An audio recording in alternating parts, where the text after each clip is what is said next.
People everywhere. Good morning, everyone. As we're waiting for people to come in, if you if you feel like letting us know where you're viewing from, that'd be great. Of course, I've been talking perfectly all morning, and now my voice is being weird. But good morning, Isaiah. Nice to see you. Actually, you're a blank screen, but nice to see you anyway.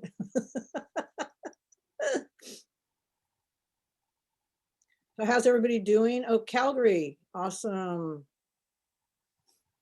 I see new faces. Yep. UK. Oh my goodness. goodness. That's awesome.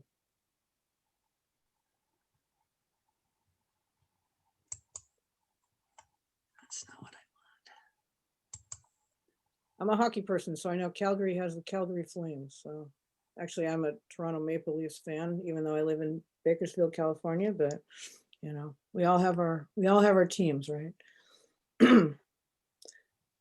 Anyway, I know we're expecting a lot of people this morning, and I'm gonna get started right away. So this is all gonna be recorded because people will probably be dropping in here and there as we keep going. 5:15 in the evening in the UK. That's awesome. Oh, in Montreal. Wow, we've got a lot of amazing places being represented. That's awesome.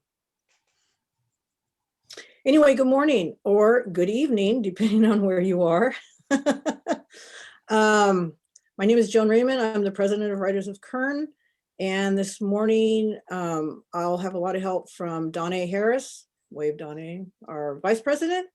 And so I'm going to get started right away. And if you, in your email, you had the choice to print out your agenda.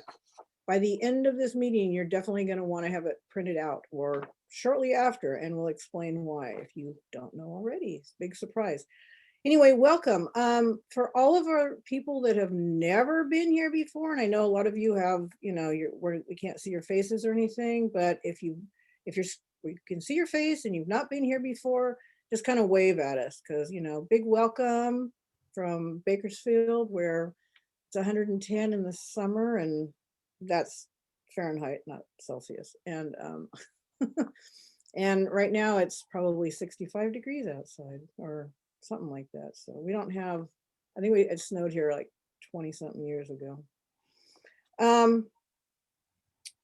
Submissions, what we do is, because we're a writing club, we always ask how many people since last month have submitted something. Oh my good, Diana, 3 feet of snow, wow. If you've submitted something in the last 30 days, just either raise your hand, or we're not gonna have everybody say it because it'll take a while. But if you've submitted something, yay, congratulations. It's really difficult to do. Diana, that's great. I know, because you know you're putting yourself out there and it's not easy. So what about rejections? At Writers of Kern, we celebrate rejections. Anybody been rejected in the last 30 days? Raise a hand.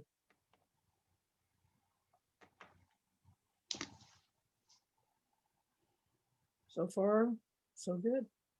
But you know, just know that when you come to our Writers of Kern meetings, we will cheer for you if you've been rejected, because that's the hardest thing, is getting those rejections in the mail and you're like, oh, you start to doubt yourself. But don't do it. Don't do it. You just keep going. And then the last thing, successes. Now, I happen to know, oh, and Leslie says, on behalf of all my clients, each rejection is a step forward. Yes, definitely. I happen to know that Writers of Kern just published our 2021 anthology. So how many people were featured in that anthology? Shelley, I know you were. Gary, yes, Gary, you are a first-time published author with this, aren't you? So let's all cheer Gary on. Yay, Gary. And Shelby Stoner, she's putting in the chat. She was in our anthology. We had I think we had about 47 different authors included in our anthology. So there's quite a few. Phyllis has her hand up. She was in it. Oh, Terry says to show our age, we were in the first one. Do you remember what year that was, Terry? Can you give us an idea? I don't think I was in Writers of Kern at that time. Yeah, well, I know it was over 20 years because you've done 20 of them now. We were, I think, in the first two. Really? So that was, let's see, it was a few years before my son was born. So probably 20, 23, 24 years ago. Yeah, because Writers of Kern, we're celebrating 25 years this year. We were born in 1996, the same year as my son. So it's easy for me to remember. Yeah, we were back there at the beginning. It took us a couple of years to put one together. Well, it took us 8 months to do this one. So, you know, but we had a lot of submissions we had to go through, and we had to read, and we had to do the things Leslie does. We had to look at them and see and send rejections, which was not fun for me, believe me. I hated every single one of them because I knew every single person I was rejecting. But it's like, you know, you just can't have everybody in it. And so that's the way it went. Anybody else? I saw, let's see, Carla said, oh yeah, Carla, she has 2 pieces. First time you were published too, Carla, awesome. And let's see, Diane says, I'm a debut picture author this fall with Clavis. Excellent. Anybody else? You can put it in the chat if you've been published or you've published something.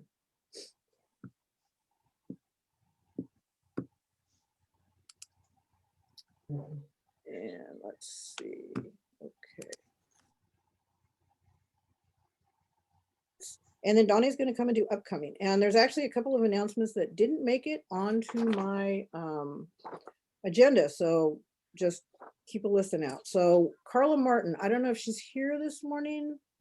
I don't see her. But anyway, I want to welcome her. She's our new critique group coordinator. We've been looking for one for quite a while. And so if you're a member of Writers of Kern and you've asked to be in a critique group, hang tight. She's getting through everybody as fast as possible and setting up new groups. Open mic Mondays, that's for members only. That's coming up in March, and Donna is going to talk about that. Our book club, which is also members only, the second Thursday of odd months, that'll be coming up in March. So keep an eye out for that. You'll be getting an email if you're a member. Currently, we've got the Dan Mcguire blog challenge going on. It started February 8th, and it's going through May 9. 13 weeks, 26 posts.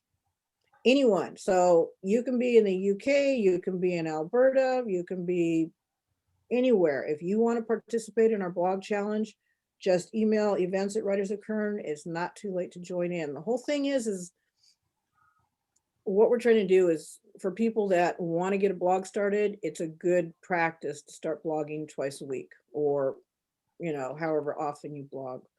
And I've tried it several times. I've finished a couple of times, and I've, you know, gone down in flames a couple times too, halfway into it. So it's not easy, but, and it's named after a wonderful member, Dan Mcguire, who before he passed away, I believe had close to 700 blog posts, and he was an amazing guy. And we decided to name the challenge after him in his memory. Board openings. If you're a dues-paying member of WOK, please consider volunteering for either our elected or appointed board positions. Terms run from July 1st, 2021 through June 30th, 2022. Email me, President of Writers of Kern, for more information. And if you're interested in the different positions, the back of your agenda has pretty much all the officers and chairs. And pretty much every one of those is open except for membership and sunshine, but all the rest of them, we have openings this year. The 2 things that are not on here, and of course, I have no idea why I forgot this one, but the WOK anthology was published a couple days before Valentine's Day. The name of it is Pathway to the Heart. And it is on Amazon, both in paperback. Oops, sorry, my alarm's going off to remind me. It's on Amazon both as ebook and paperback. And if I didn't put it on here, but it is basically, if you put in Pathway to the Heart, Writers of Kern, you will find it. And I was checking the numbers the other day, and I think we've sold over 200 copies just in the last week or so, week and a half, which is awesome. So for all of you that are buying it, for all of you that have told your family about it, thank you. The money, goes back to Writers of Kern to help us get the next one done. So anyway, it was 8 months, but it was worth it. So. And then the last thing I'm going to talk about before Donna is April is Poetry Month, and we need a coordinator. And I'm going to read what my copy here. It says, this will be the 11th year that WOK participates in National Poetry Month by hosting the WOK Poetry Slam on our website. Established poets, emerging poets, and would-be poets could all be published during National Poetry Month. Get your poems ready. Submissions are accepted starting February 21st, which is tomorrow. And the deadline is March 31st. Submission requirement details are on the website blog, and you can find it on the events page or search the blog for National Poetry Month 2021. There will also be information in the upcoming March newsletter. And if you don't know where the events page is, Donna is going to tell you. Okay, good morning, everybody. So I'm going to go through the upcoming events. And as is noted on the agenda, that these are all going to be online. So except for, of course, submissions for our Poetry Month in April. It starts February 21st, as Joan said, and it's going to go through March 31st. So these are just the submissions. So if you have any poetry that you're working on, that you're writing, make sure that you submit it to us by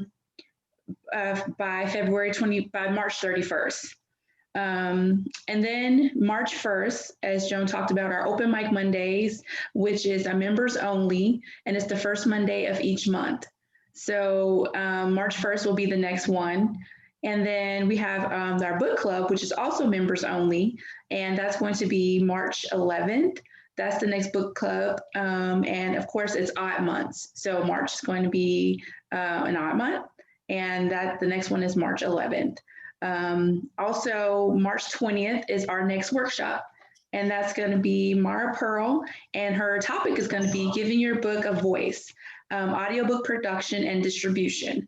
And then, of course, April 1st is our National Poetry Month. So that's when all our poems are going to get put on our website and our blog. So I'm excited about that. So I'm going to get my poems ready for that for April. April 5th is, again, Open Mic Monday. It's the first Monday in April. April 17th is our next workshop. Dean James, cozy mystery author, writing under the pen name Miranda James, and his topic is going to be how to kill for fun and profit. I'm excited about that. May 15th is our WOK honors, and I think how do you pronounce his name? Evan Gao, Joan? Yes, Evan Gao. Evan Gao, he's creator of the Story Origin app. And we heard about the Story Origin app before, but he's actually the creator of it. And his topic is 0 to 1,000 plus mailing list subscribers. And then in June, we're going to have board elections for those openings that Joan mentioned. So like Joan said, if you're a dues paying member of WOK, please consider volunteering for our elected and appointed board positions. There's going to be a lot of openings, and we definitely need volunteers. And then our program is going to be announced at a later date, but I'm excited because I know it's going to be an amazing program. And so just look out for that. And our full schedule and links to past workshops, please visit writersofkern.com/events. So if you're looking for any information about our schedule, about links to our past workshops, please visit writersofkern.com/events. And that's on the agenda. And I'm going to go to Joan. If you have questions, let me know. And Terry said the first anthology was published in 2001. So that was 20 years ago. That's pretty cool. I know that with me helping, well, I've been senior editor twice. We did one in 20, I think it was 2018, and then we just did this one 2021. But before that, Terry Redmond worked on it, and I know there was several out through when he did it too. I just want to reiterate the April Poetry Month.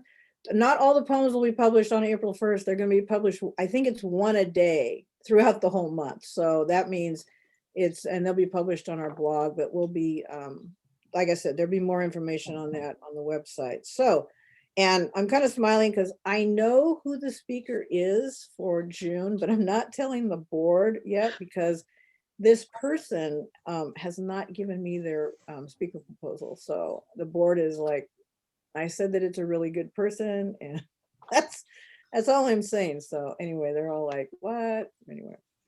All right, well, I think we're going to get started. I'm going to unmute Leslie. Make sure she's okay. Okay, awesome. Welcome all the way from New York, Leslie. Thank you, and welcome to everybody who's joining us from all over. It is exciting to see so many happy faces and smiling faces. Today, we're going to be discussing finding the right agent. Frequently, we hear all I need is an agent, but the advice is no agent is better than a bad agent. And unfortunately, that was exemplified this week. There's been kind of a controversy, a scandal over Brooke Sherman, formerly of Janklow and Nesbitt. I don't know how many of you saw this from Twitter, also from Publishers Weekly. Before I get into my presentation, I did want to address this by saying that perhaps, while obviously the fallout from this is terrible, and the fact that these both well-known and lesser well-known authors are having to suffer through, losing their agent, changing their agents. Some of them are probably glad to be losing their agent based on what he was accused of.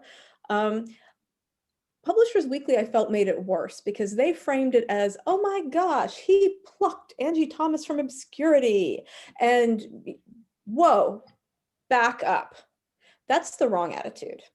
This is about, he worked for her. That's the part that people are missing here. We as agents work for you, the writers. We can be partners, we can be equitable, we can give you advice, we can manage your careers, but the reality is, without you, the author, we have no business. So I know it feels like agents are the primary gatekeeper, or at least the first gatekeeper you see in publishing, but it's important to keep in mind as you go about the querying process, whether it's your first time or whether you're changing agents and have been previously agented, you are the person with the power in this, and nobody should ever make you feel otherwise. So that said, I'm going to move on. I'm also going to share my screen. I will say that if you have questions, we will have obviously a question time, and we should be putting those in the chat. Let me go to slideshow so you can see the good part. Okay, so this is finding the right agent. We're going to talk today about why the right agent, the 4 steps, the query itself, my top 5 questions to ask yourself, my top 5 questions to ask the agent on the call, and then the part you probably really want, which is the actual Q&A. Now, let's go.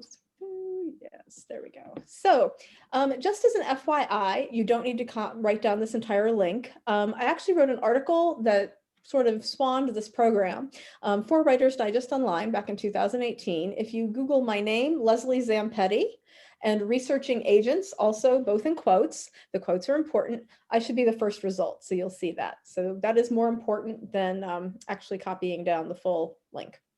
So frequently people are telling me, why do I need the right agent? And the most common answer I get during these presentations is, I just want to get published. That's why I need an agent. That is not the best answer.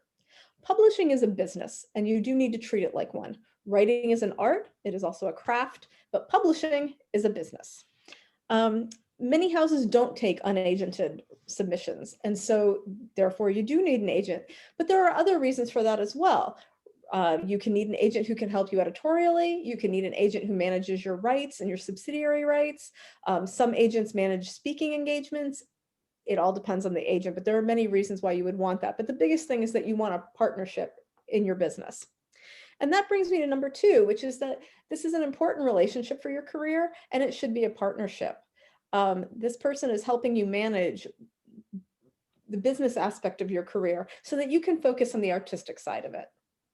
And that brings us into working smarter as opposed to harder. You can query agents all over the place. And a lot of times you're just going to be spinning your wheels. And we're going to talk more about this later, but you really need to focus your queries on finding the right fit for you so that you can save yourself time and energy. And again, save that time and energy for your writing and for the other things in your life. Frequently, we hear that persistence is a virtue. It certainly is for writing. Obviously, it takes a lot of persistence to write any form of book, whether it's a 500-word picture book or a 250,000-word novel, an epic. There's this fallacy that goes around, though, that I've heard frequently, and I still hear occasionally, which is, oh, you should be sending out at least 100 queries. Maybe, maybe not. One of my writing friends had told me when early on in our relationship that she'd sent out over 100 queries and she had not received any requests. And to me, as a librarian, what that told me is that lack of feedback is feedback in itself. And what is that feedback telling you? If you're not getting any response from people, something is either wrong with your queries, or more likely you're not querying the right people. And an example I give from this, from my own writing, is I was so excited. I had switched from writing picture books to writing middle grade novels, and I was going to be at the New Jersey CBWI conference, and I had signed up for a pitch to Rachel Orr of the Prospect Agency. She's a great agent. And I'm sitting there with my knees knocking under the table, and I pitch her. And as I'm pitching her, I can see her face changing, and she just gets this look of utter concern. And as soon as I finish speaking, she says, "I am so sorry, but I don't represent fantasy right now."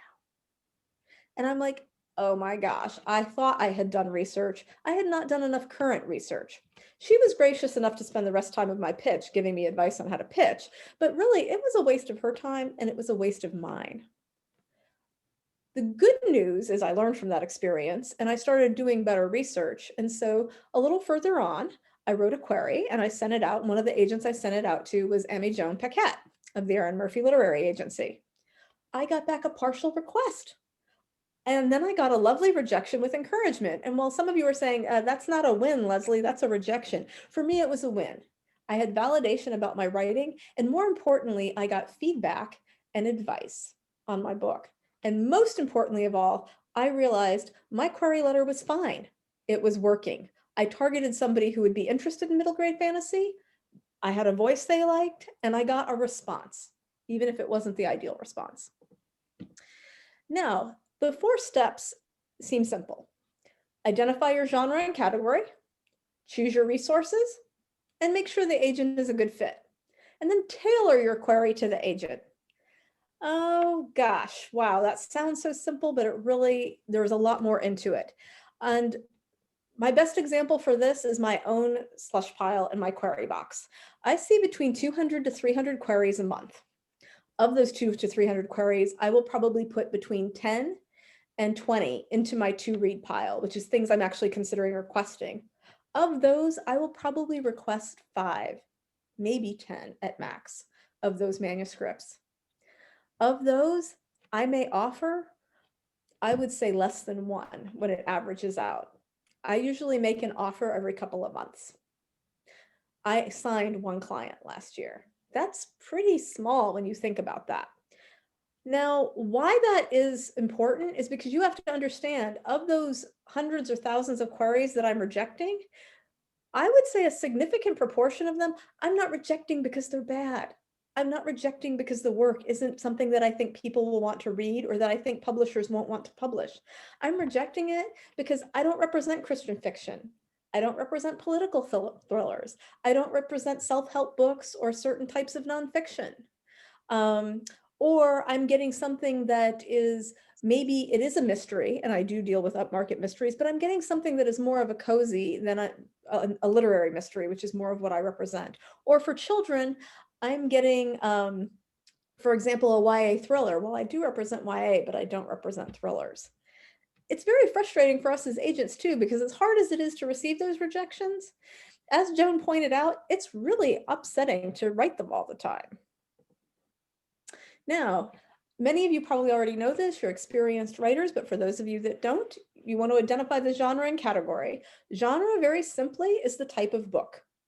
I advise putting 2 at most in your query. You may have multiple elements from different genres in your books, but if I see too many in the query, that makes me feel you don't really know what you're writing and you're just sort of sticking spaghetti on the wall. Popular genres are romance, mystery, fantasy and science fiction, or science fiction, narrative nonfiction, a political thriller, history. These are all genres. Category is your audience. Are you aiming it for adult or are you aiming it for children? If you're aiming it for children, are you looking at picture books, easy reader or chapter books, middle grade or YA? All of those target different ages. For example, and some of them are a little wavy. Middle grade traditionally goes up to about 12, maybe 13. YA is really 14 and up, but there's a big difference if you're pitching a YA book that's aimed at readers 16 to 18 or young adult readers that are 14, 15. And it's important to know that. An agent will help you target things and will make changes, but you should have an idea of what you're writing. And if I was on Jeopardy, I would definitely be taking resources for 400. What is the most important resource? And generally I would have everybody do a show of hands. Please do that. It's a little hard for me to see, but directories, interviews, social media, the agency website, any of them, all of them? Well, I'm going to tell you, it's really all of them. It's a trick question. I use directories to find agencies, not agents, because frequently directories are out of date, or as much as they try to, they're not as current as they could be. I like interviews for depth, so I can get a better sense of that person and how they work, and what are they really seeking. Social media is excellent for currency. What is happening now? And from that point, I don't just mean currency in terms of their wish list, because you can go on a site, Manuscript wish list, and see, for example, what I asked for. But if I suddenly decide I'm looking for picture books about dumplings across the world, that's something I might tweet out and it might be appealing for you, but that's not necessarily that specific on my wish list, either on the website or in general. I also think it's important to see how that agent is interacting with people on Twitter. What are they saying and promoting? Do they seem like somebody personality-wise that's somebody that you want representing you? They're advocating for you, but they are representing you, and it's important that you're a fit that way. And unfortunately, given what we've just seen in terms of scandal, it is also important to see that for things that may be happening so that you're aware that, for example, you don't want to be querying Brooke Sherman right now. Writer Beware is an excellent source for that as well, but there are more. One of the things that I also talk about is paid resources. Publishers Marketplace is a fantastic resource. It's $25 a month, so it's a little pricey, but they do have discounts for 6 and 12-month plans. One of the things that you can see on Publishers Marketplace that you don't see elsewhere is what deals the agents have made. And so it can be worth it to get a couple months just while you're in the querying process. However, this comes with a caveat. Not every agency announces every deal. So for example, my boss, Jenny Dunham, or my partner now, since I'm working as a full agent myself, she does not report all of her deals to Publishers Marketplace. One of her clients is Nick Brule. I think he's on the 15th or 20th Bad Kitty book.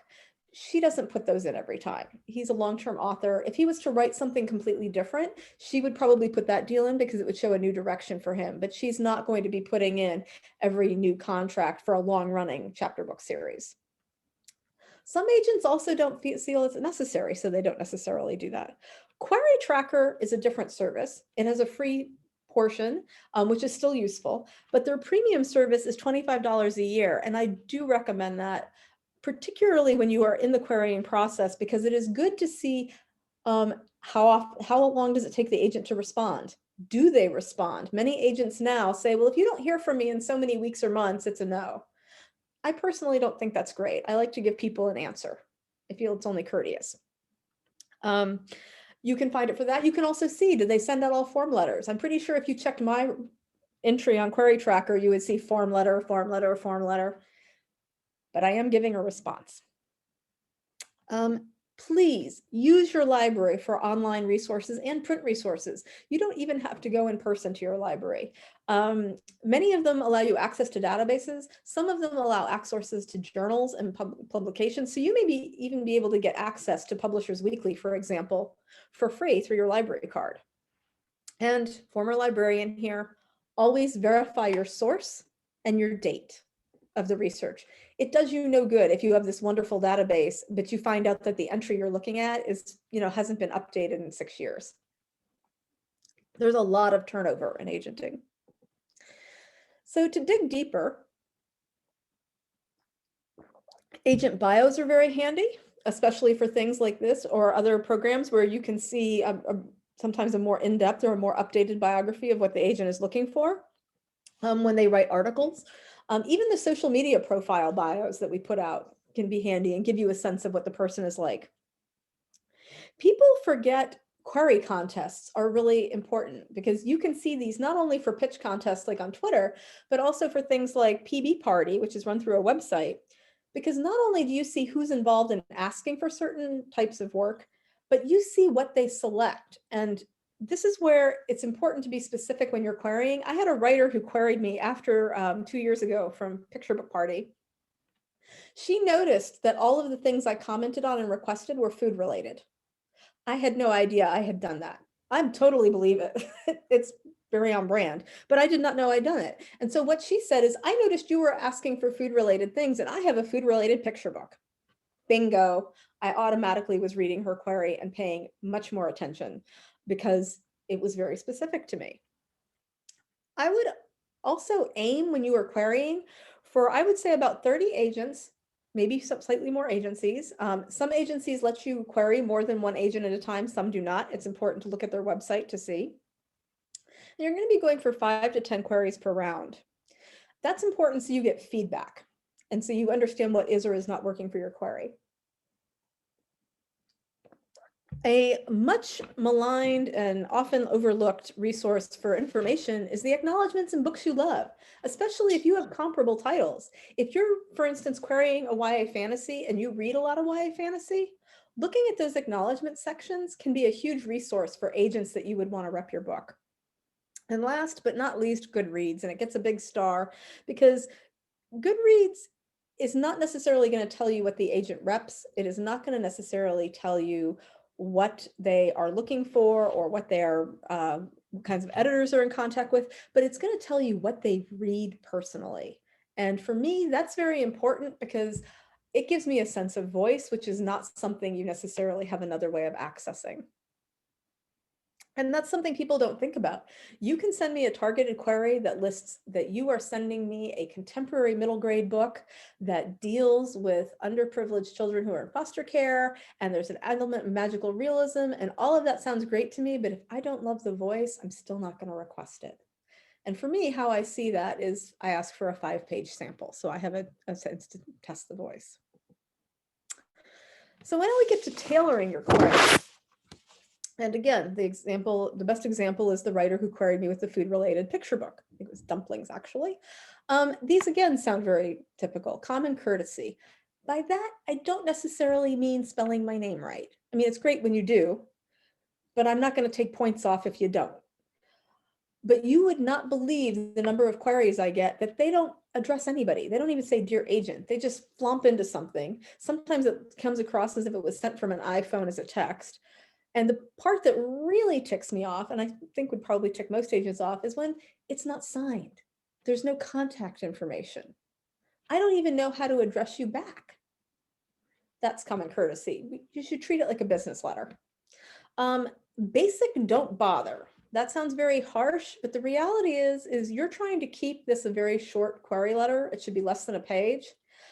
If you're just parroting back to me what I put in my biography and you don't necessarily link that to what's in your query, you're wasting space that you could be spending on your book. For me, the most important part is not that you actually used to live near Cape Canaveral or you're also interested in NASA, which is where I used to work. It's that you're querying me with this book and what is your book about? And what are you about? I need to know that. To that point, you should be leaving that space for that. Now, Keeping it specific and short is how I interpret KISS. I want to know what your plot is like, and not a meandering explanation of every plot point, but really, what's the main conflict? Who are the main characters? And what is really the deeper themes in this book? If you have credentials, I love to see them. If you don't have credentials, please don't apologize for not having them. We all got started somewhere. I don't need to know why you wrote this book or how it's going to impact the market unless you are targeting a very specific form of nonfiction that you need a platform for. So for example, if you are writing a self-help book that deals with mental illness, and it's not only based on your own experiences, but it's based on your record as a therapist, and you've developed a new form of therapy, I need to know that you have those credentials as a therapist, that you have academic credentials, and that you also have some sort of platform of people who already interact with you, because that's what a publisher is going to be asking for. If you're sending me a picture book based on dumplings around the world, I really don't need to know that it came from your grandchild's first experience of eating dumplings. That's sweet, but what I really want to know is what's your dumpling picture book sound like, and what's the conflict that's going to make that attractive in that book. And my example here is from a current client, and she wrote something that I see all the time. The last paragraph in your agent biography grabbed my attention. You're looking for underrepresented or minority characters with distinct voices, literary writing, and strong emotions. Now that seems quite general, and it is sort of quoting my own words back to me. But Kathleen went on to tell me that her main character, Emmett, is poor. His friends are Black and Latinx. The voice of her sample blew me away. And the book is about Emmett's conflict in the fact that his dad has a dog fighting business. It's the only way they can earn money for the family so they can survive. But he feels that this is cruel, unnecessary, and evil to be doing this with the dogs. And so he really has that conflict on, does he do what's best for the dogs or does he do what's best for his family? There were heartbreak and hope in spades. I had to request that. And then once I read it, I had to represent her. So now you've gone through this process of querying, you've gotten feedback, you've improved your query, you've gotten requests, and now you've actually got someone who says, I'd like to have a call with you. Well, this is where you start asking yourself some questions first while you're waiting for that call. Number one, why do I want an agent? And that's where you need to say, what is it I'm really looking at here? Am I looking at somebody for sales? Am I looking for editorial support? Am I looking for someone who will manage just the business side so I can focus on my relationships and my writing? Sorry, let's go back. One of the things to think about is, what are you writing and what environments are you looking at? You know, are you interested in self-publishing? Are you only interested in traditional publishing with the big five, soon to be big four? Are you interested in a hybrid model? All of those things are going to affect your perception of the agent and what they can offer you. If you're interested in hybrid publishing, I'll use myself as an example, I would possibly be a fit. I don't do a lot with people who self-publish, but I'm not opposed to it. My focus is on traditional publishing with bigger houses, for example. However, I'm not opposed to someone self-publishing. There are agents who would be like, oh, no, that dilutes your brand. I don't want you doing that. You need to see where you feel about that. More importantly, are your writing goals? Are you querying one highly specific book that is likely to appeal to a niche market, possibly partnering with a organization or a charity? Or are you looking at multiple books? You have a cozy series, you have a romance series, you're looking at multiple romantic series. That affects what kind of agent you want. There are agents who represent project by project, and there are agents who represent people for their careers. Which of those is going to be right for you? Finally, number three, what do you expect from the agent? Obviously, you expect them to sell your book. But then we come back to what is really right for you and what is their style. Is it going to be a fit for you? One of my writing partners, his style is that my partner, Doug, sends him his book. He sends it out on submission. They get rejections or acceptances. He comes back to Doug. There is no editorial work, and there's often very little feedback. He expects Doug to have that project ready to go right from the get-go. I work very differently as an agent. Some people would say almost too much. You know, many of my clients have spent up to a year with me in edits before we've gone on submission, because I want to be sure that something is as good as I can help them make it, that it is shining when it goes out. That doesn't mean the editor won't have a better vision for that book and won't improve it further. But what it does mean is that I'm not going to send something out that I do not feel is at its peak. Number 4, how do you like to communicate? And this is critical. You need to know about transparency. What is happening to your words, and your work itself and you? Do you like to get information as it happens? Do you like to prefer to have a regular update so that on this day a week, you're going to get an update even if nothing is happening? Do you prefer to text? Do you prefer to email? Do you like phone calls? Do you prefer Zoom? Not every agent does everything, but many agents communicate in multiple ways. While we all have boundaries on what is our personal life and what is our professional life, what's our work week and what isn't, you should be able to expect that this person is going to be communicating with you in a way that makes sense. And sometimes this can even be granular to the point of one of my clients, Anne Lozada, is deaf. We communicate primarily through chat because it's as if we're having a conversation. Since I don't know ASL, a Zoom would not be effective. She does speak and she does lip read, but Zoom is not very good for that. And neither of us really wants the intermediary of an interpreter. So for us, that's a very effective way to communicate. It is different from emailing because it is a conversation as opposed to somebody getting a letter and then having to send something back. And finally, what do you have to offer an agent?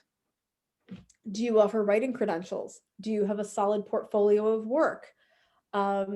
It may just be the book you've written just now, and that's fine. There's nothing wrong with that. But you need to know what it is you're presenting to someone. If someone comes to me and they're like, I have this one book, but I worked my hardest on it, and by the way, I am a productive and dedicated author, that's perfectly fine. There is nothing wrong with that. Do we all like to have clients who've had sales? Yes. Sometimes, however, if a client has been through multiple agents, then that starts you wondering, why is that? And there are many reasons people change agents.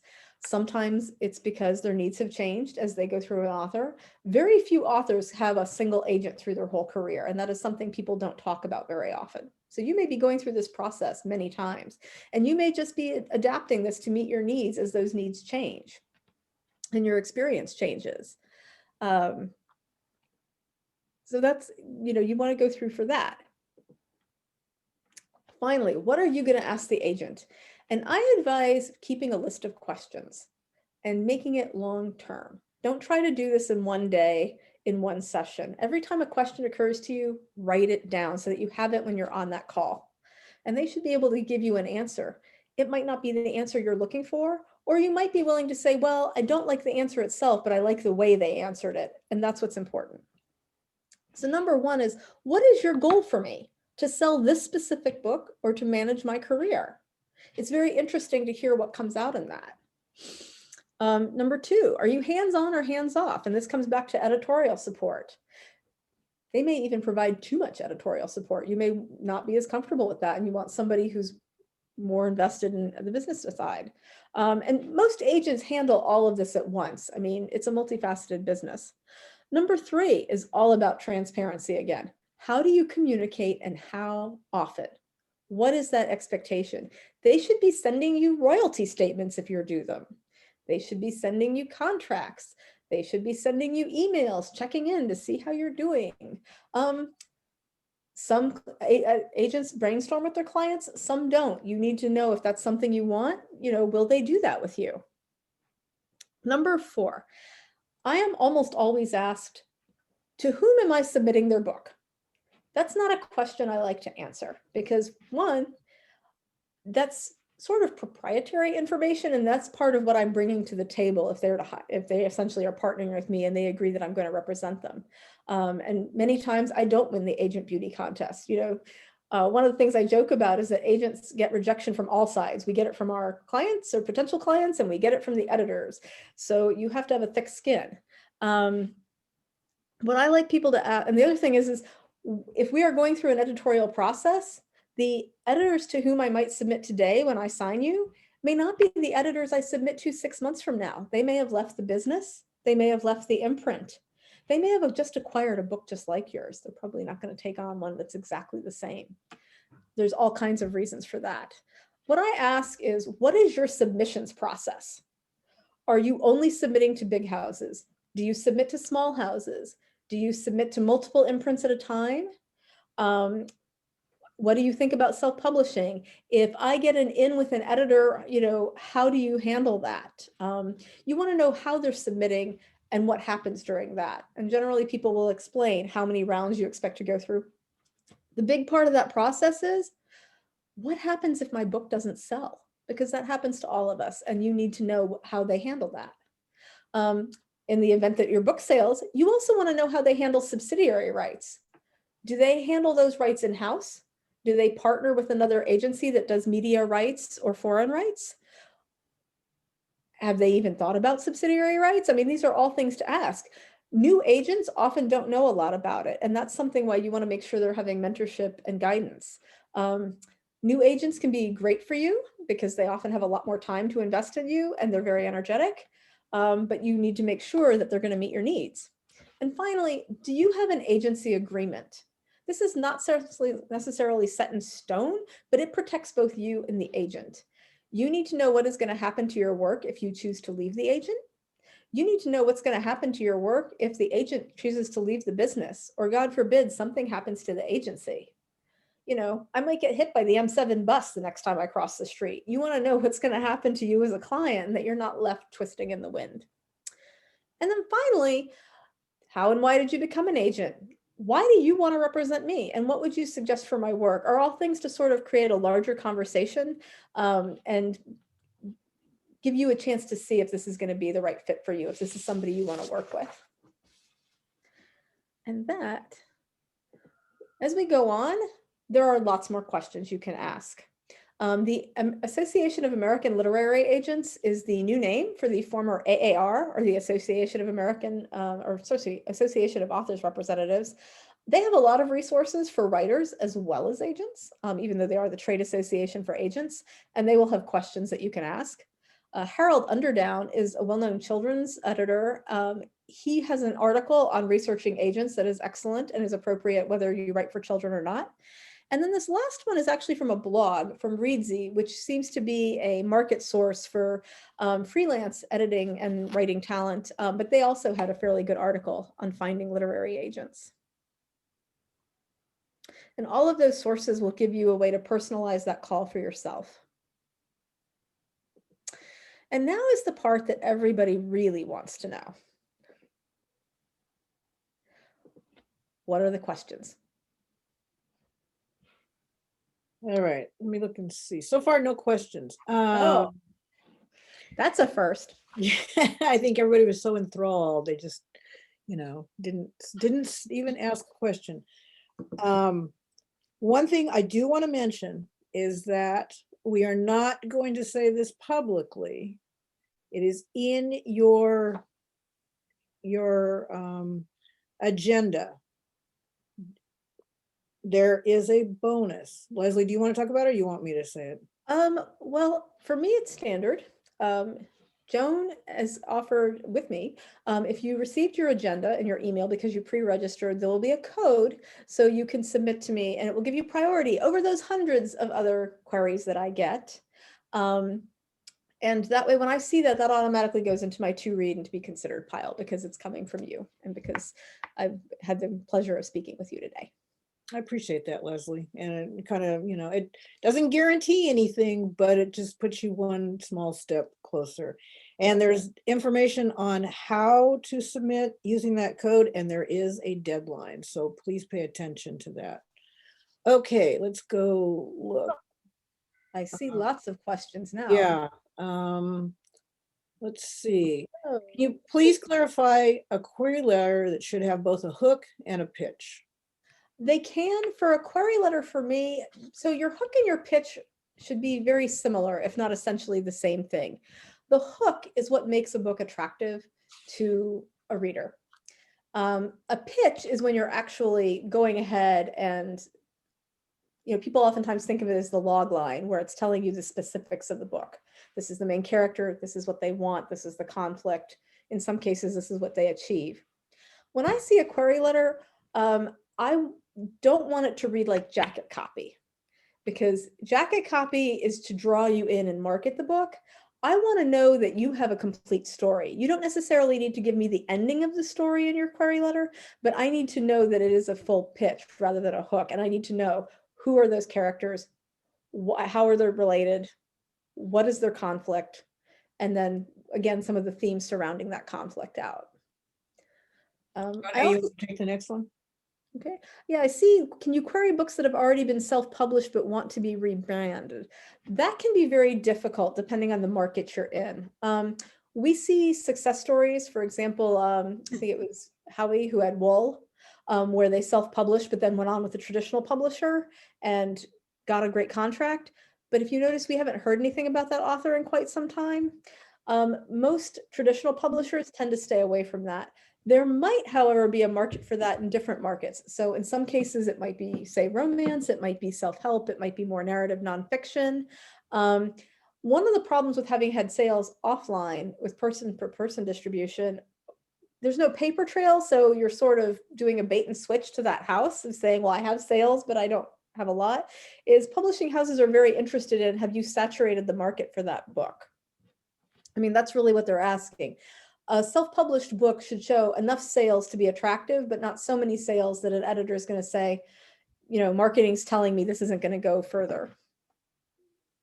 Does your category narrative nonfiction include memoir? For me, yes. Memoir is definitely nonfiction, or it should be, and it is narrative. It is specifically narrative. For people who are writing, there's a category called autofiction, which is sort of a fictionalized memoir or a novel that has strongly autobiographical elements. And somebody was talking about not keeping up there. This is going to be recorded. Obviously, this is free, and we're going to have it on the replay so you can watch it again and again and again. So if you miss something, don't stress about it. With the reviews, oops, it went away. I would say too, for that, if I've gone too fast and somebody wants to revisit something that was discussed in the presentation, please bring it up. I'm happy to do that. With the reviews on Amazon per se, yes, the devil, supplement the lack of paper trail as well. Honestly, if somebody is looking at representing you for something you've already published, the first thing they're going to do is hop on Amazon and see what the reviews are. They're going to look at all of the big vendors and see, you know, not just Amazon, but Goodreads and things as well, to see what has been said, if anything, about the books. Is it possible to publish in the US when you're living in a non-English speaking country? Yes, very much so. In fact, there's two ways you might be publishing in that.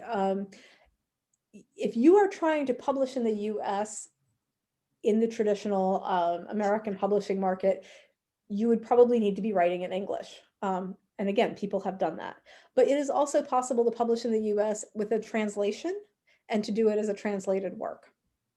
And that's something you would specifically be interested in querying agents who have a strong track record of working with either foreign rights or translations specifically. So one question, is it better to have a complete manuscript or have one that is incomplete to meet market demand? Should I start my queries before I finish a novel? Oh, this is one I get frequently. Complete manuscript, because nobody is going to want to represent you on a partial manuscript. Caveat, if it is certain types of nonfiction, they will represent those on proposal. So there would be sample chapters, an outline, and a full proposal as to what that is. So for example, one of my friends, Katie Kochman, who's an agent with the Congdon Agency, has represented people through that way because she does a lot of nonfiction. For any sort of novels, they need to be complete. We need to know that you have a full story. And as far as that thing that it's incomplete to meet market demand, you should not be writing to the market. You need to write the book that is the book you want to write. Because by the time you see market demand, those books were bought as much as 2 to 3 years ago. It takes a long time to get a novel out. That again is very different for nonfiction. Things can be rushed to meet specific, for example, a lot of the political books are rushed into market because they're meeting a particular climate. But for novels specifically, no. Once you've seen like a ton of dystopian novels, for example, in YA be popular, you're just playing catch up. You really need to write what you feel you're strongest at, because it's like everything else in life. What goes up must come down. Everything will come around to you.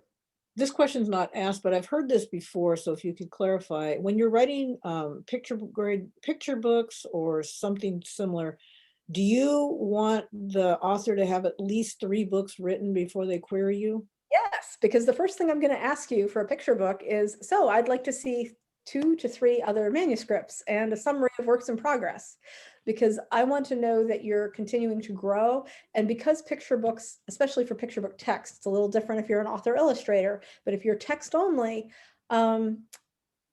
we need to have a body of work to be selling. If you only have one picture book, I have no guarantee that you are going to be writing others or that those others are going to be as appealing. So I need to see a body of work so that I can see that we're a fit for that as well. And I know the word count keeps going, well, the word count keeps going down and down. Is it still 500 or is it less? That's target for a traditional picture book right now. For a more educational picture book, it might be as much as 1,000. But more and more, the advice I'm seeing from editors is that they are less concerned with the word count specifically, and they are more concerned with the story. The thing that I think is important to keep in mind for picture books is that these are books that are being read to very young children, and those ages are getting younger and younger all the time. When I was young, we had 32-page picture books that could be as many as, 1,500, 2,000, 2,500 words, because they were really more storybooks. We are not seeing that as much now. People's attention spans are shorter. The reliance on the illustration process is stronger. It's really a work of art in it. And I see a question here about, would a genre be fiction? If you're writing a picture book, it's almost always fiction. If it is a true story, then it's a nonfiction picture book, and you would state that. But otherwise, you don't need to state what the genre is for picture books. With a nonfiction, do you request or do you require sources right away? I prefer it. So if it is a true story, you would always want to submit, if not a full bibliography, at least the back matter that you would expect, or a sample of back matter, because that's going to be important to the publisher as well. They're going to want to see what you have additionally, especially again, when we're talking picture books. A lot of those are written for a more educational market. And so they like to see things, not just your resources that you've used to tell the story, but do you have activities? Are there basic facts? Because I know as a librarian, when I was reading those to library classes, they want me to read the whole thing. They don't just want to see the story. They want to hear the true facts. And especially for a lot of kids, nonfiction is very important. They're much more attracted to nonfiction even than they are to stories per se. So how is the query process different from a picture book than other genres? I would say, unless you are an illustrator, it's not. It's the same thing. You just want to potentially have a few more manuscripts in your pocket going forward. If you are an illustrator, it's different in that you are more likely to include these days a link to your online portfolio or a link to an online dummy so that we can have a sense of what the illustrations look like. One thing that people don't always realize is that if you are writing picture books, most publishers pair you with the illustrator. You do not provide the illustrator. Now, and sometimes that's changing. I'm hearing from some agents who do a lot of picture book work that they are partnering with agents who represent illustrators to kind of pair people together to make an attractive package, but that is not the norm. It's still either you're representing the author, you're representing an illustrator, or you represent author illustrators who do both. One question that comes up a lot, and it's not here yet, but how do you feel about illustration notes? There's so many picture book writers that just have to add all those, and they walk up a hill and have blue shirts on, Yeah. My personal feeling for illustration notes is that it should be limited to something that we don't know that we need to know for the story. So for example, main character is a panda. That it's a joke, a visual joke that we will see through the art, but we don't know through the text. If something is particularly important, so for example, one of my clients has a story that's dealing with Passover, and so one of her illustration notes, like the text reads that the person is buying broccoli, and they're really supposed to be buying parsley for the Seder plate. So it's important to have an illustration note so that the illustrator knows that it is broccoli, but it's supposed to appear a certain way so that the reader can get the joke that it's they're not buying the right thing. How long is the editorial process for complete novels? That depends on your editor and the novel. I wish I could be more specific. I have seen things go out within a year. I have seen things take less time. It can also sort of contract the longer you work with a particular editor. So For many agents, the ideal is getting an editor for a client who wants to work with them long term for multiple books, because then that process sort of takes over and goes on its own. And so you may well have something that took longer to begin with and now is much faster because there's sort of a shorthand and a familiarity with the editor and the author. It also really depends on your contract, because your contract will specify those dates of when a book, usually it'll say a book is expected to be delivered on X date from the author to the editor. And then within so many months, usually they have a publication date specified, and they say if a book is not published within 18 months of this date, then those rights revert back to the author. Let's see, are there major differences between nonfiction query agent process and the fiction publishing process? I would say the major difference is simply that for much of nonfiction, it is done by proposal as opposed to having a complete book already. And then really it's based on the agent themselves. And you're going to be looking for an agent who has experience specifically with nonfiction. So for example, if you're writing a cookbook, those are handled very differently from a memoir or a self-help book, or something that is narrative history or a political political reporting. All of those things have their own quirks. And so you really want to query agents who have specific experience, not just nonfiction, but your specific type of nonfiction. A couple of definitions if people don't know. Explain, and I have like 3 words. Explain slush pile. Oh, so slush pile means you queried me cold. What's cold being? Slush pile could have, I would say, 3 different definitions depending. So the first slush pile for an agent is your query inbox, where all the queries are coming in, and that's just the pile there. Your second slush pile is the pile of manuscripts that I have actually requested the entire manuscript for, and I'm reading those. That is another type of slush pile. And then editors have their own slush pile. And for editors, it's not coming from authors directly usually. It's usually coming from its agented submissions. And what's cold mean? Cold would be that you are, so for an agent, if you're querying me cold, you're just querying me out of the blue. We have no relationship. So for example, if you query me with the code they're going to have today, that in essence is a relationship. I know, if not your specific name, I would like to, but it's difficult in this kind of environment. You have sort of a in. Whereas if you've just written to me because you've heard about me or you've seen me on Twitter, that would be a cold query. Much like I do for editors. There are editors that I've developed relationships with that we've met in person or other ways. And then there are editors that I'm just like, that seems like a great editor for that client. And I write them a dear editor. I'm an agent with Dunham Literary, and I understand you like XYZ. Would you like to read my client's book? So the process is, once you say, I want to sign you, then you will submit it to a publishing house or an editor. Who do you submit to? Who do you submit to after? Sorry, Joan, I was getting feedback on that one. Can you Oh, sorry. I said, once you find a client that you want to represent. So I send you something, you get you request a full, we sign, we're awesome. Who do you submit to? I don't mean who, I mean, do you submit to a publishing house or do you submit to an editor? So you are submitting to publishing houses in general, but I'm submitting to specific editors at that house. The whole point of having an agent is that you are having those connections where I'm not having to use a general submissions at prh.com. Instead I'm sending it to, Susie.angola@penguinrandomhouse.com, because that person's going to look at it. They're going to have a specific interest in it potentially. And if not, then maybe they'll forward it to somebody else. Okay. Would everybody like sort of a overview of just how the whole process works from query to? That'd be good. That'd be awesome. Okay, so the first thing that happens is you wrote a book. Great, that's the hardest part, honestly. The second part is you start querying agents, and you've done your research and you've followed all my instructions, and we've done all this together, and you've sent out queries and you've gotten feedback and some requests, and then somebody reads it and says, I want this. The next thing you're going to do is notify all those other agents who have your query and or your manuscript more specifically, and say, I just got an offer. I'm going to give you, up to 2 weeks to reply. And then those people can come back to you so that hopefully you have multiple offers and you can choose your agent. You choose your agent, they send you an agency agreement, you sign, you're actually represented by that agent at that point.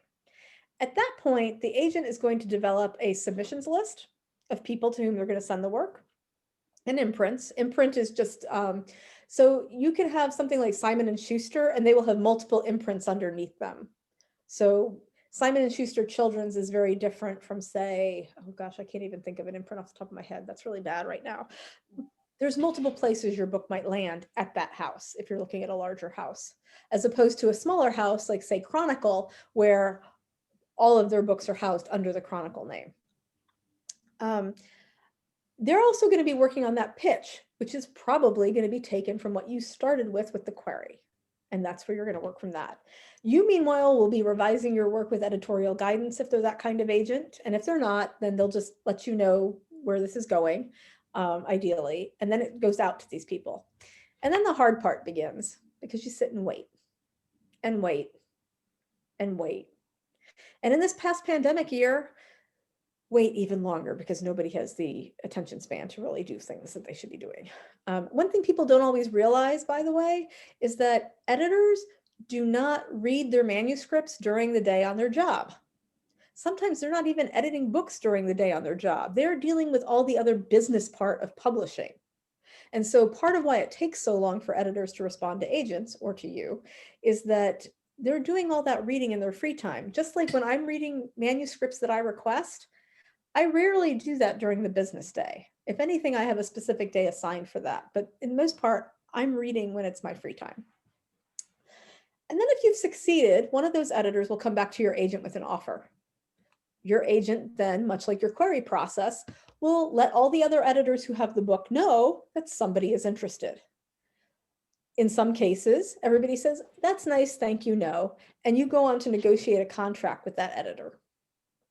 In some cases, 2 or 3 other editors go, oh, me, I really want this book too. And then that's what they talk about when they're talking about an auction. Your agent will actually set up a time and date at which these different editors have to submit bids on your manuscript. And then somebody wins the auction, and then you negotiate the contract. Negotiating the contract is not something that takes days. It takes at least weeks, and sometimes it takes months, because the publisher is this book and we want to keep all these rights. And your agent is saying, no, we want X amount of money and we want to keep certain rights. And by the way, we would like input on the cover artist or various other things. And all of that has to get hashed out. Both sides have boilerplate that they expect, but you're going to meet in the middle at some point. Once you've negotiated the contract, it goes to you to sign. That part usually goes very quickly. It comes back to me and it goes back to the house. And at that point, you are usually working with your editor and expecting to see the first part of your advance if you were given one. That's the part that can also take longer, because then you're dependent upon somebody's accounting department. Does anybody want an explanation of what an advance is? Yeah? Seeing some yes. So all an advance is that's the amount of money a publisher is paying you up front. They're saying your book is worth X amount of money to me. I think I'm going to sell your book for more money than that. So let's give a small amount of money in a round number so we can deal with it. Somebody will say, I'm going to give you $10,000 for that novel, especially if you're like a debut author. That would not be great, but it wouldn't be terrible. Children's books, by the way, tend to make less advances than adult books. Part of the way it is. Smaller houses offer less money than larger houses, but they're going to come back to me and say, I'm going to give you this $10,000. And usually that's payable in 2 parts. Nowadays, they're trying to pay it out in more parts. So the first part of the advance is paid on signing, which means when we both come to an agreement and you sign the contract, they owe you a portion of that money. Traditionally, the second portion of that advance is paid upon acceptance or publication, which means that when your editor says, yes, we accept this book as it is, there is no more changes, you get paid. Or on your publication release date, you get paid. Or around that, I would say. Again, that's dependent upon accounting. Nowadays, a lot of the publishers are trying to sort of divvy that up into smaller pieces, because it means they pay less money at any one time. And it's an accounting issue and how they're dealing with their liabilities. The dirty little secret that a lot of people don't realize is your book has to earn back all that money before you see a dime in royalties.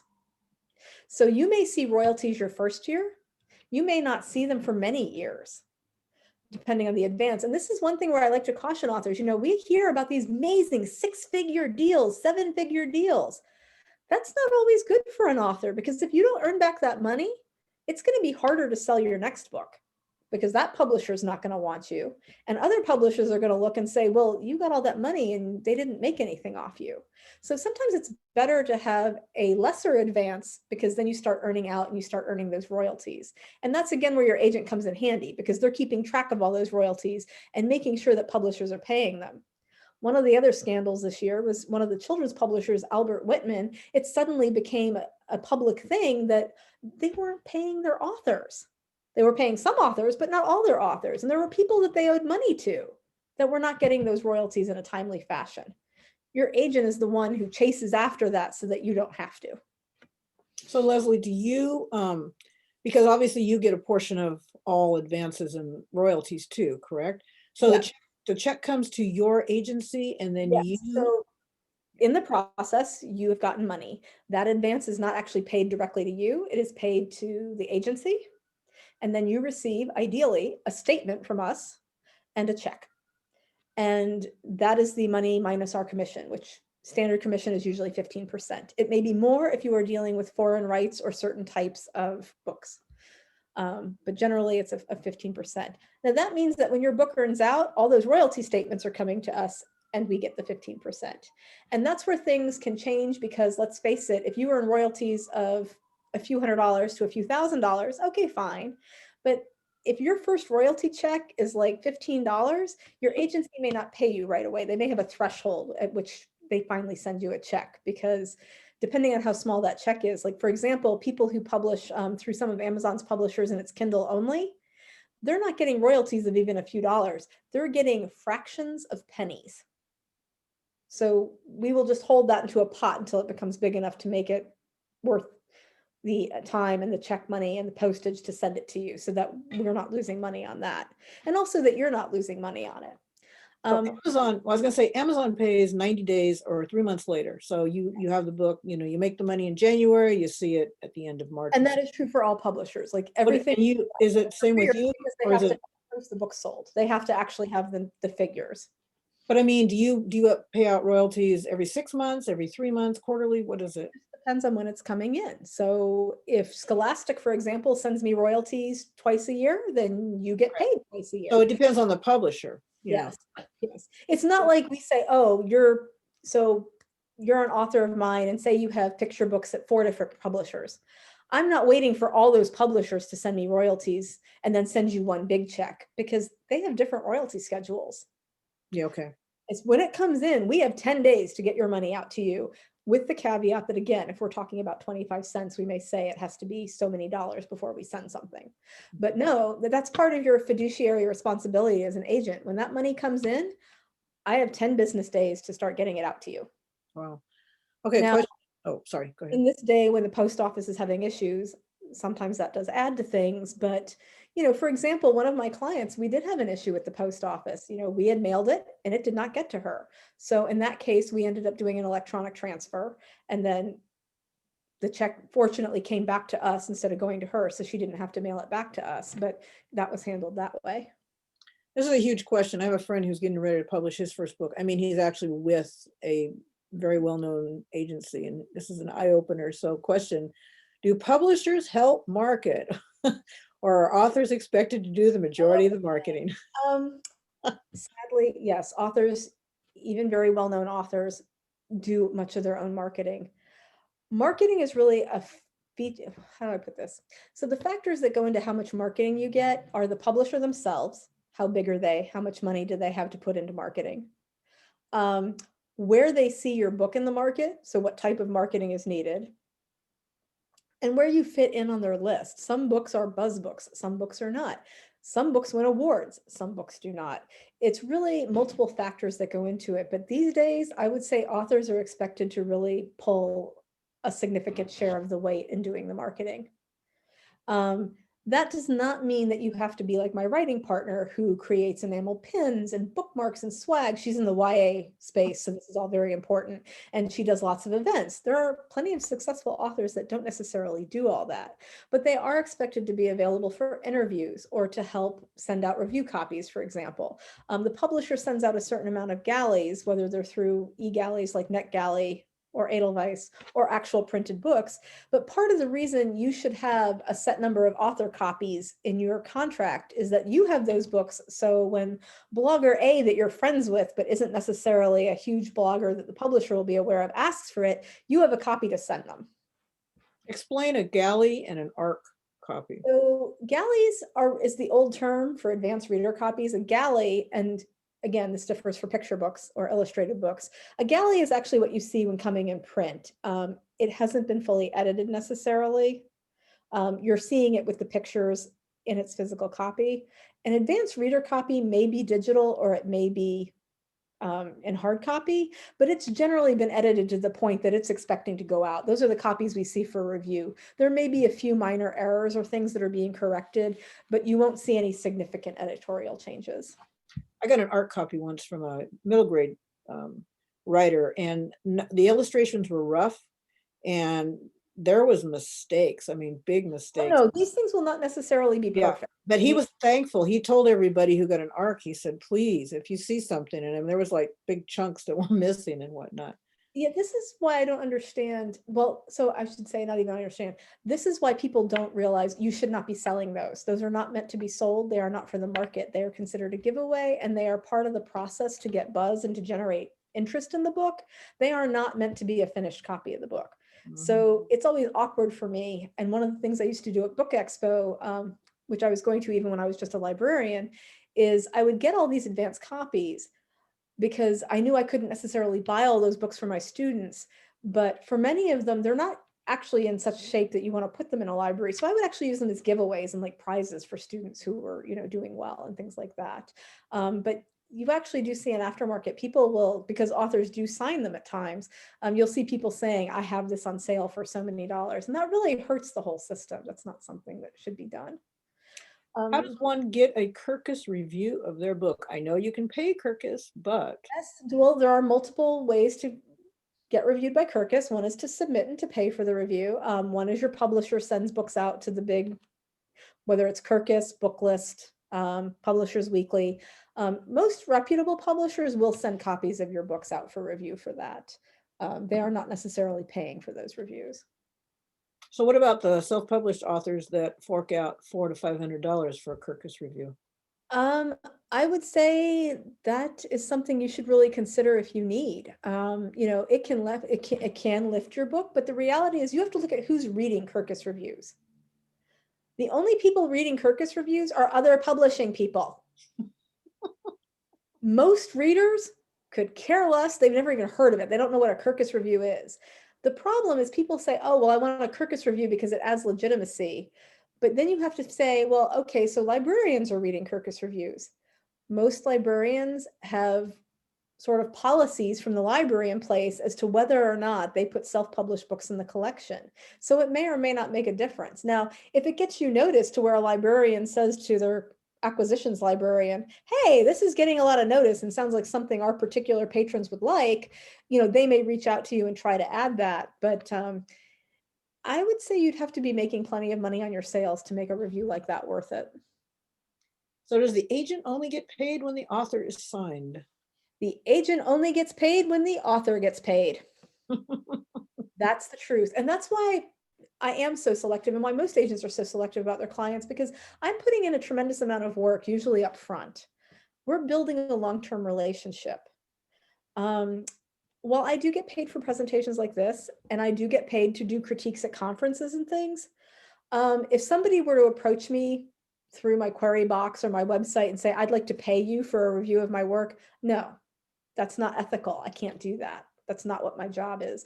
And one of the things that's sort of a dirty little secret of the agenting business that people don't realize is that many agents, this is not their primary job.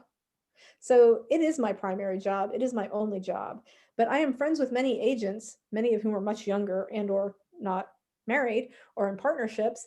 And so they have to work a day job so they can survive, because they are not going to get paid until they sell books and sell a certain amount of books. There are some agents who offer editorial services as well. I am not saying that that is wrong, but I would be very cautious about that. I think it is one thing for an agent to have a day job in publishing, where they maybe work in accounting for a publisher, or they may work in marketing or a different way, or they work as a bookseller. It's very different when somebody says, I am agenting, but I am also running a freelance editorial service. It may be completely above board and it may be fine, but I think that's something you need to be cautious about. Let's see. Thank you for taking the time to explain this. Can you talk about what genres, categories you are currently working with? Yes, I represent, primarily at this point, I represent children's book authors. I represent from picture books through YA, so all age ranges. I do prefer contemporary fiction and realistic fiction for those. I will do some historical fiction, but it tends to be underrepresented places and timeframes. So for example, I don't do World War II. That's just not something I'm really interested in, even though I am Jewish. However, I got a query for somebody who had a book that was tying into the Japanese occupation of Micronesia at the beginning of World War II, and it dealt with Amelia Earhart's disappearance. That I was very interested in. That was not something that was typical. I wouldn't be a fit for, you know, a concentration camp narrative for children. So for example, Ruta Sepetys, who's a very famous children's author, very successful. If she were to query me, as much as I admire her writing, that wouldn't be something I would probably represent. And you do adult books too, right? I do represent adult books. I have not won a beauty contest for agents yet on that. But primarily what I'm looking for in that is upmarket mystery and romance that skews literary. Is that Hallmark type romance, or is that? I would say more, for example, so less Hallmark and formulaic and more, so like Jasmine Geary, who wrote The Proposal. Let's see, what else have I read? Red, White, and Royal Blue by Casey McQuiston. Yeah, these are all the trade paperbacks. Like if you're buying a book and it's a trade paperback, I'm more interested in that. If you are looking at Harlequin romances with the red stripe down the spine, it's like the mass market paperback, that is not as appealing to me. And I would also not be as successful with that as an agent.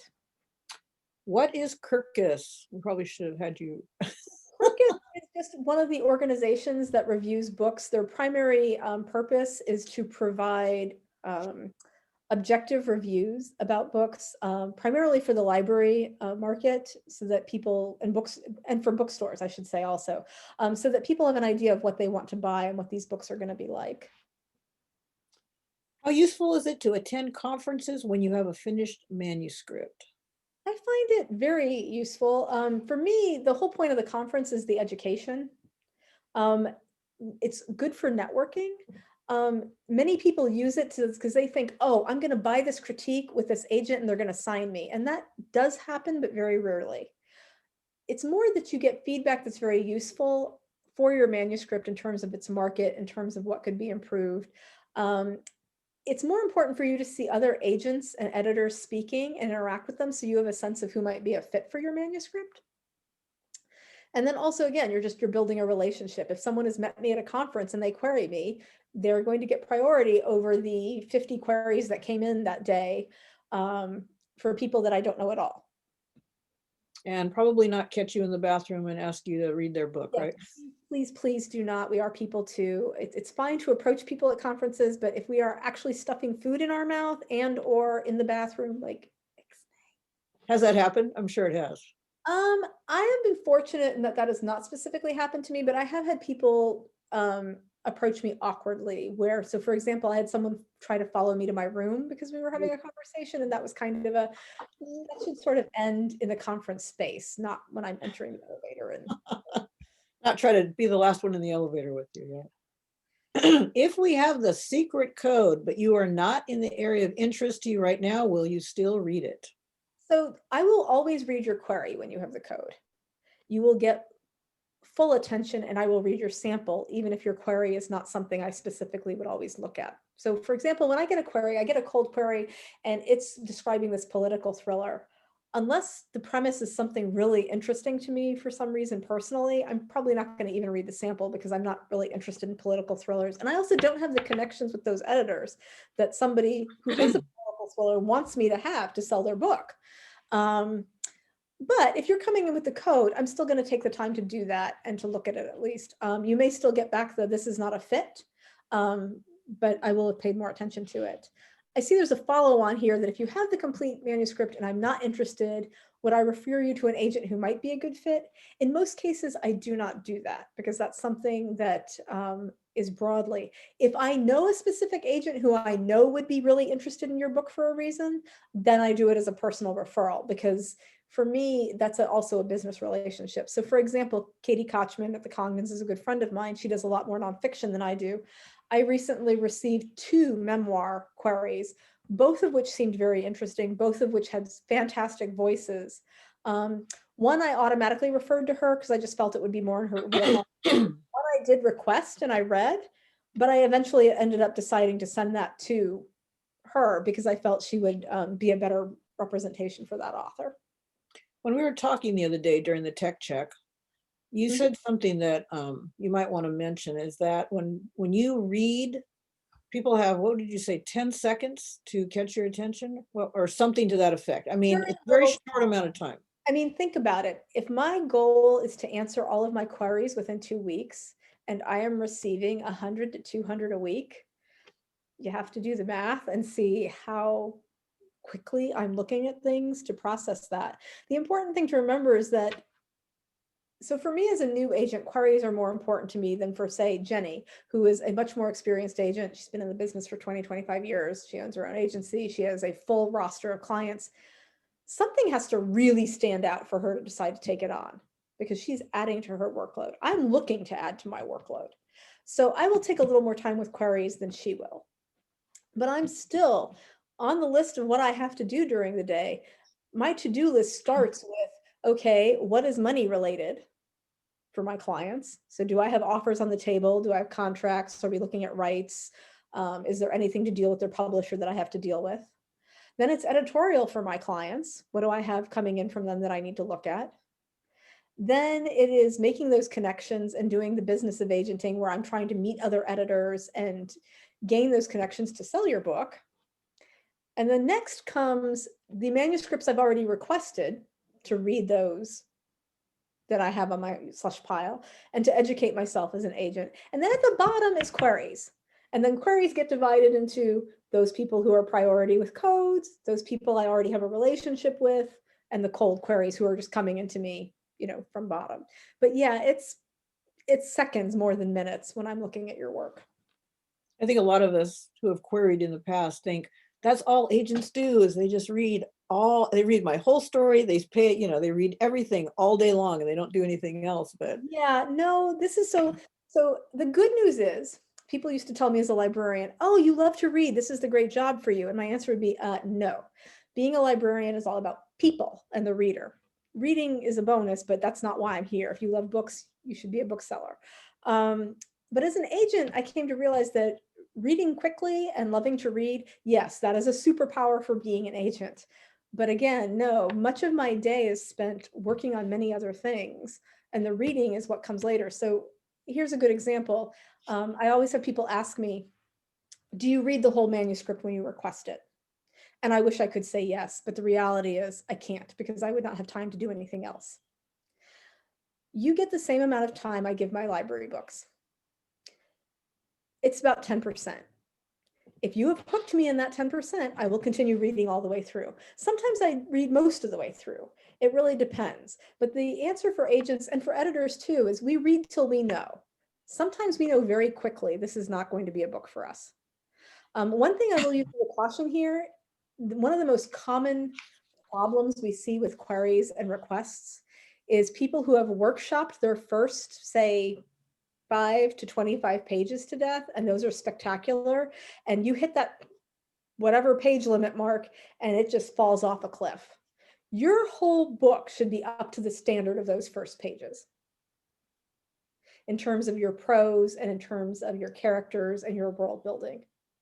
because there is nothing more disappointing than to get a request that you've been looking forward to, and you sit down with it and you snuggle in with your tea and you start reading and you're like, oh yeah, the 5 pages are good. And then you get to the 10 pages and you're still good. And you get to 20 pages.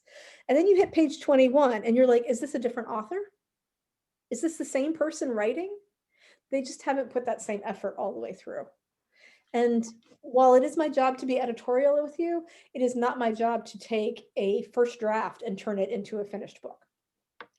There's a question here, and I want to say one thing. It says, if we send a query letter with the code, how long should the sample be? And I do want to say, in your agenda at the bottom where it says bonus, there is a link for submission guidelines. So those are really, really, really important to click on that link. And yes, and those guidelines will tell you specifically what I'm asking for and how it comes to me and the email address to send it to and all that. In terms of the more general question that came after that of what should come in your letter with the code, it should be a query. You should treat it just as if you were querying anybody else, only it will be tailored to me and it will mention that you attended this and you will have the number of pages I specify and etc. And if you don't know how to write a query, Google it. Because, that's a whole writing process in itself. My last piece of advice possibly for this will be that people get very worked up about queries. I was very worked up about queries when I was writing them for myself. When I started with Jenny as an assistant and my whole job was to read her queries, after the first few days, I realized something very quickly. It's a freaking business letter. You are telling me about your book. That's really all I want to know. If you treat it like a normal business letter where it's, dear so-and-so, this is why I want to query you. This is what my book is in terms of it is a picture book of 500 words, targeting ages 3 to 5 about dumplings. And then you tell me what the book is about. Dumpling A doesn't want to get into the hot broth, but dumpling B convinces him to do so. And then you say, I have been writing picture books for 3 years and I'm a member of Writers of Kern and the SCWI. Yours truly, so-and-so, that's good. It's all good. So it's usually, I've heard 1 page, 3 paragraphs. That's Yes. it. It can be more paragraphs, but I mean, that's the general. And go ahead. So this sounds strange, but ideally, since we are all doing this through email these days, if you're in Gmail and you are on a regular times 12 font, whatever comes up on the screen, your query letter ideally fits in that screen. And you take attachments, right? I mean, in other words, I do not. Okay, so if they write it, it has to be in the body of the email, correct? Yes, the query is in the body of the email, and then I ask for the additional 5 pages, which for picture books is usually the full book, in the body of the email. And that's when I will scroll through it. Some agencies do not want to do that, and they take attachments. Some have a form, some use Query Manager, and it's a thing that sends it in. The reason we don't take attachments is partly because of viruses and partly because of timing. For us to click into every freaking attachment and open it up and look at it is more time. We are getting things from all over the world. So again, there are technological things with that. It's just much easier to see it in the body of the email. And sometimes the email formatting gets messed up. That doesn't bother you, right? I mean, no, I mean, I can tell somebody didn't send it to themselves to see that they looked at it. But honestly, the only thing that really annoys me is when people use like super tiny type and it's like 10 point and I can't read it because I have bad eyes. I will say it's also very annoying to most people when suddenly it's in 16 point or 14 point, Courier, and it looks like a typewriter because then we don't, see as much print. So that's really 12 new, Times New Roman 12 point. You can't go wrong. Somebody said, I feel like I'm still learning how to write a query after 2 years. Yeah, it takes. If you are writing queries after 2 years, I guarantee you they're much better than you think they are. And if you're in a critique group with Writers of Kern, that's one thing we always say. You can submit your query letter to our critique groups and, we'll all look at them and give you suggestions. Let's see, is it a good idea to begin a query with a hook? It doesn't hurt because that's what we're really looking for. So, I mean, if you feel you have a personal thing you want to say to me or again, you're introducing yourself to me as I'm a member of Writers of Kern and I'm querying you with XYZ, fine. But many agents like it that it's just, title X, so many thousands of words, is a young adult mystery, and boom, right into the hook. Some agents really love it when it starts with the hook. I say you go with what feels comfortable to you. The important thing is that you have the hook and it's up towards the top and not the bottom. Courtney, you asked the question, can you become a member of WOK from Massachusetts? Actually, yes, right now. We have several members that are in different states across the United States because they used to live in Bakersfield, they've moved away.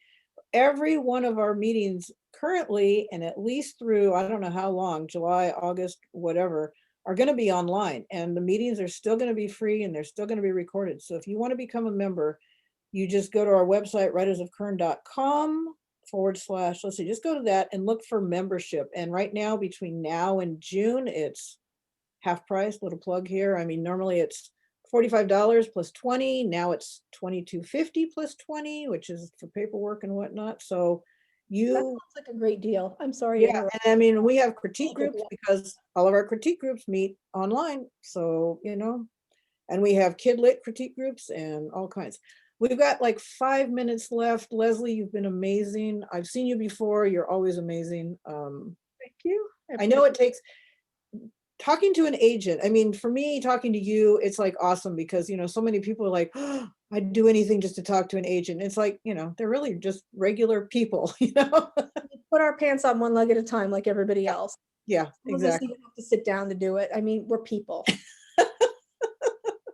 If you don't remember anything else I've said today, please remember what I said at the beginning.